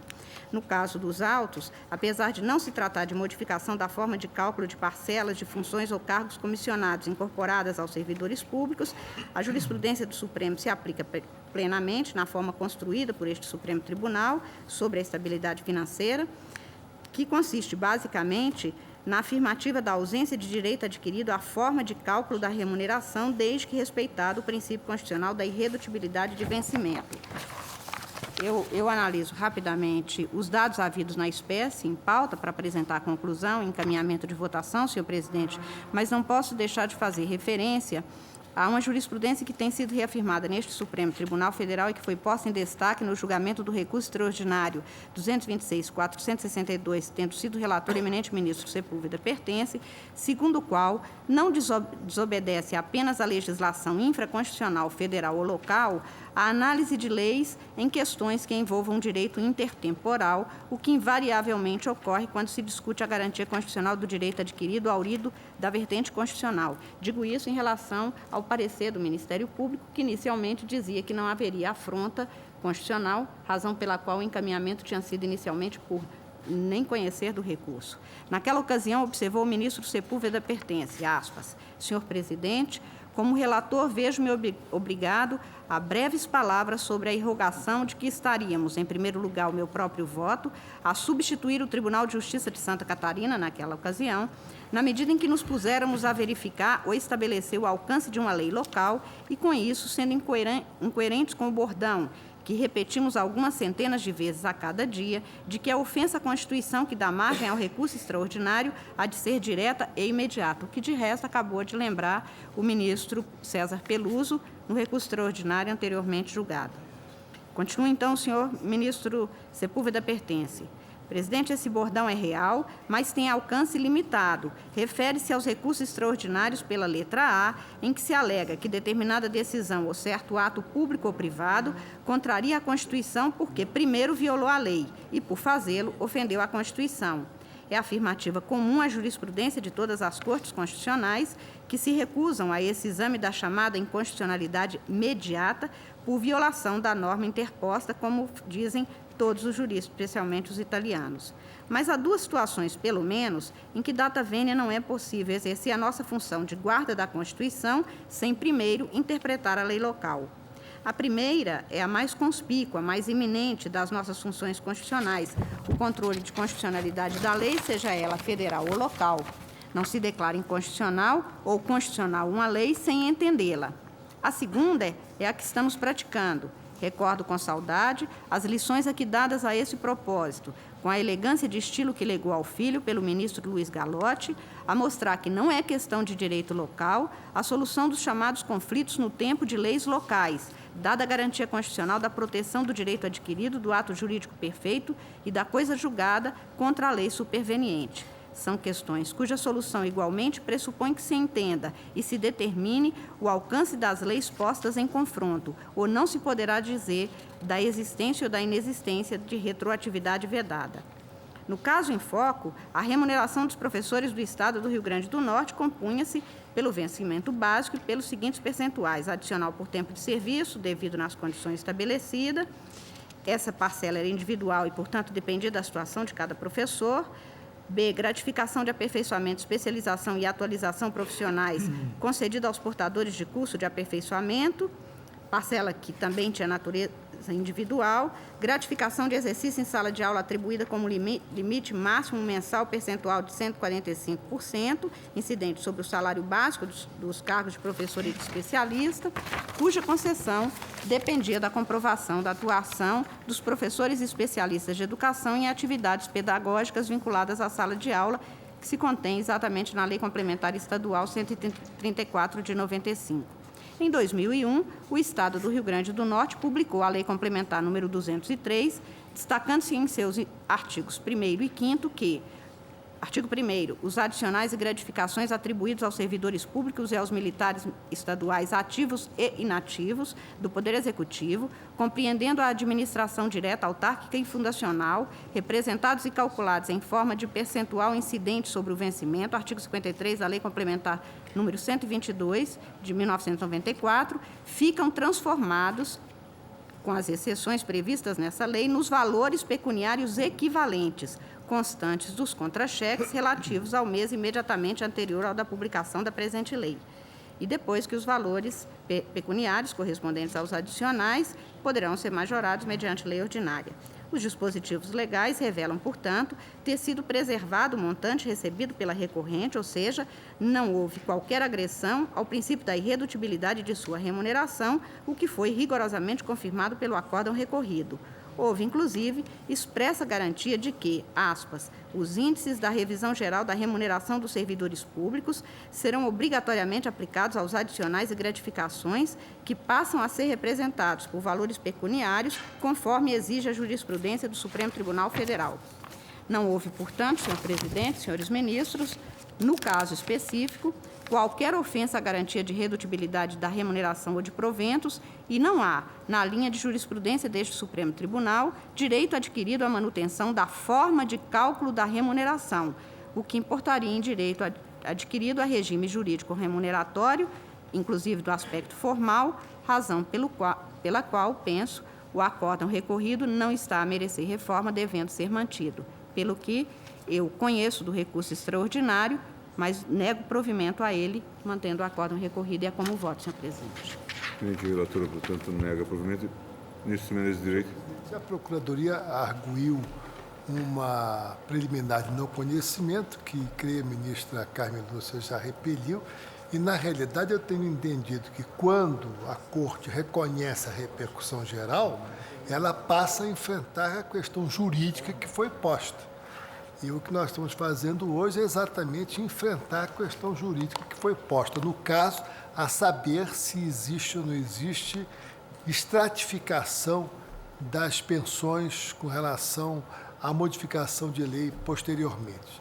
E a ministra Carmen Lúcia, num voto belo, como sempre nos brindou, disse claramente que a nossa jurisprudência só encontra uma limitação, é que não pode haver decesso, mantido o global da remuneração, como no caso foi mantido expressamente por dispositivo legal, não há a falar em violação de princípio constitucional ou de dispositivo constitucional que possa impedir essa alteração.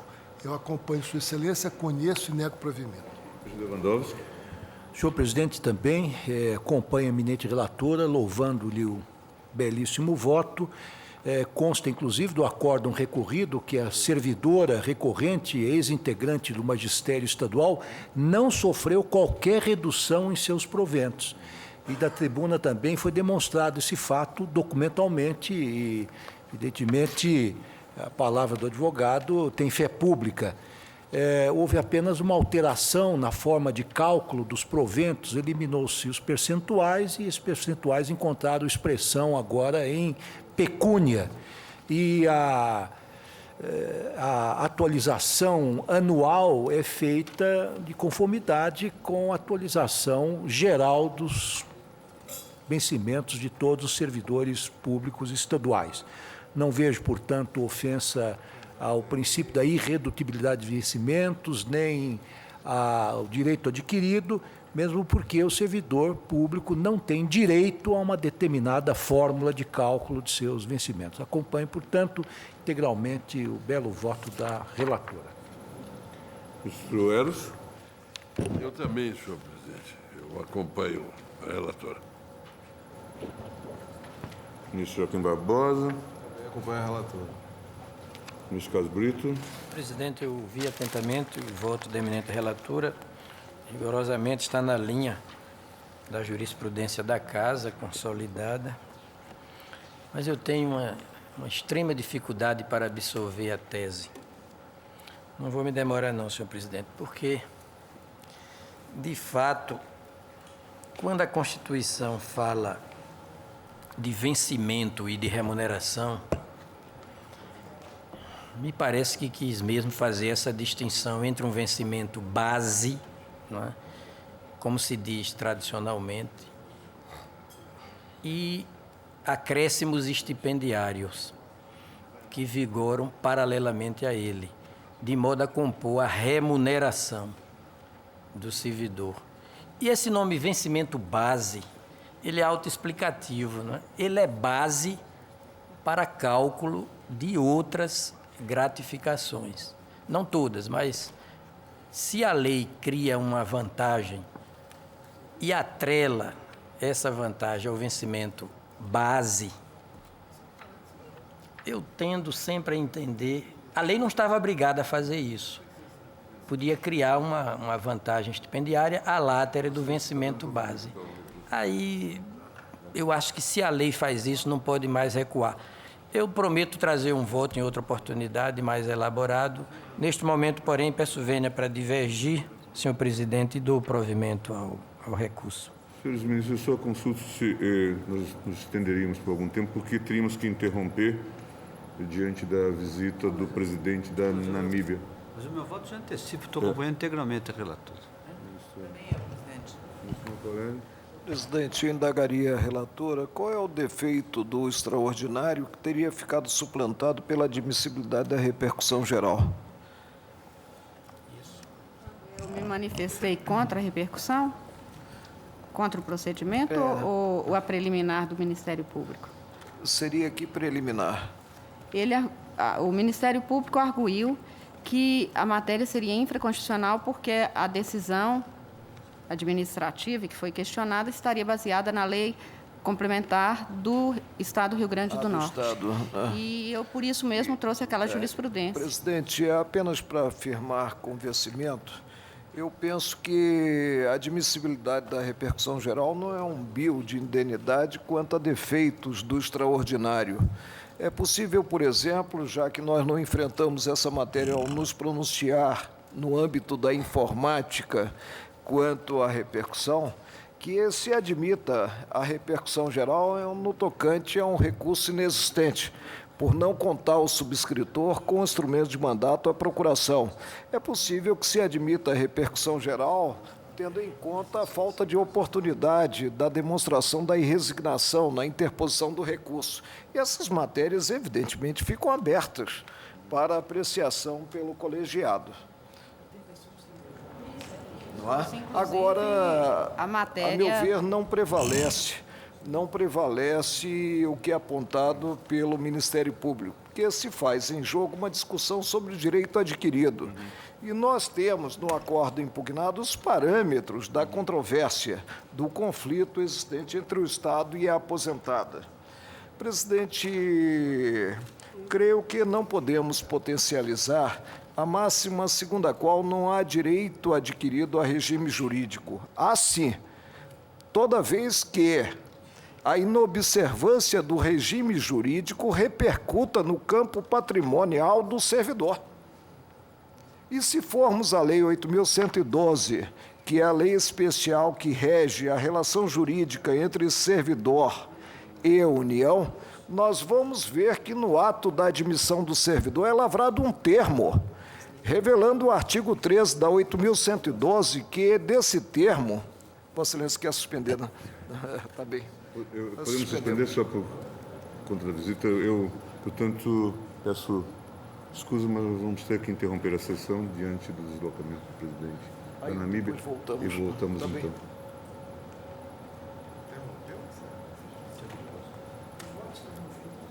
Hein?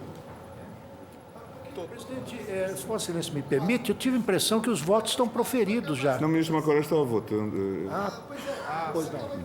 Perdão. Se você tiver de sair, o ministro Macoré. Então, ministro Peluso, por favor, enquanto... E em seguida nós vamos ter a recepção no Salão Nobre. Desculpa.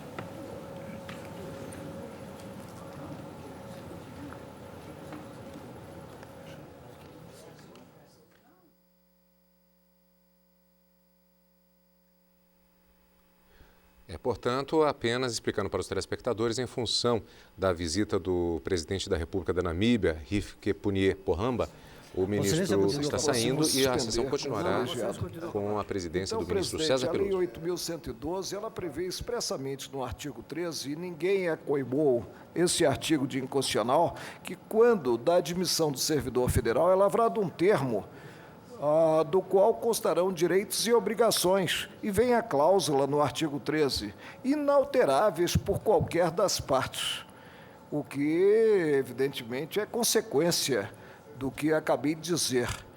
Regime jurídico não é uma cláusula fechada, não é algo que se possa empolgar para se afastar o reconhecimento de direito do servidor. Toda vez que a observância do regime jurídico novo implicar prejuízo do servidor, é possível ter-se o reconhecimento desse prejuízo e, portanto, a condenação da tomadora dos serviços.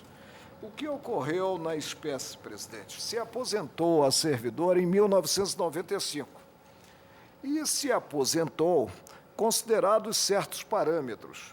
A aposentadoria não gera, em termos de pensão, um valor absoluto. Quanto à administração pública, o contra-cheque continua revelando as parcelas que compõem os proventos. Em 2001, e não houvesse decesso, não houvesse prejuízo patrimonial, não estaríamos aqui a nos defrontar com esse processo. Em 2001, o Estado resolveu alterar no tocante, evidentemente, aos servidores da ativa, mas com repercussão também nos proventos dos inativos, os parâmetros da gratificação. E essa alteração ela veio a ser placitada pela Corte de Origem quanto a essa servidora aposentada 6 anos antes e aposentada segundo um regime todo próprio, que passou a integrar o patrimônio dela, servidora aposentada. Peço vênia, presidente, para conhecer do recurso e eu prover, acolhendo o pedido formulado na inicial, acompanhando, portanto, o ministro Carlos Aires Brito. Eu proclamo o resultado. Então, o Tribunal negou provimento ao recurso contra os votos dos ministros Carlos Brito e Marco Aurélio. Declaro encerrada a sessão diante de uma administrativa extraordinária. Ok. Maravilha.